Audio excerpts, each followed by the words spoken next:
Era qui e io ero qui e loro sono arrivati da qua, hai capito?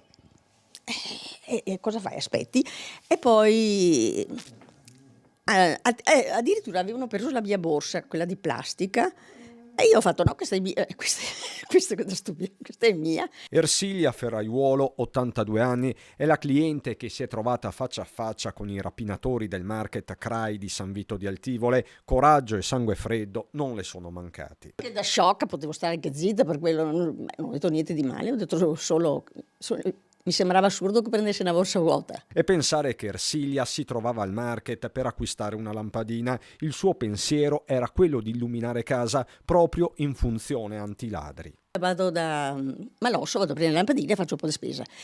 Ma avevo in mente i ladri.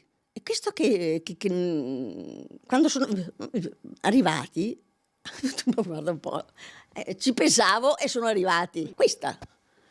Eh sì, per quello sono uscita, se no potevo anche fare a meno del resto. Da appassionata di libri e film gialli, Ersilia riesce a trarre una lezione. Bisogna stare calmi, perché posso impazzire all'improvviso, ma ripeto, sono incosciente, in quel momento io su quella cosa non ho avuto paura. A tirare un sospiro di sollievo è però la figlia di Ersilia Barbara, vittima di una rapina nel 94 quando era cassiera al supermercato Ins di Casella d'Asolo, frammenti che restano indelebili. Sono venuti l'ultimo di Carnevale a fare una rapina a mano armata, sono arrivati in due, sempre incappucciati, hanno fatto atterrare tutte le persone con le mani in testa per terra. Sinceramente sì, io ho avuto paura, mi sono un attimo raggelata e la paura più grande era per l'altra mia collega di lavoro perché era in gravidanza di 6 mesi.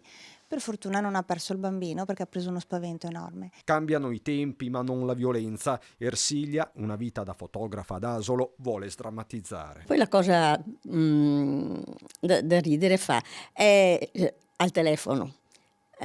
Parlava con i carabinieri, ha detto qui c'è una signora anziana e io mi sono girata, ho detto dove sta signora anziana? Ah, ma addosso io.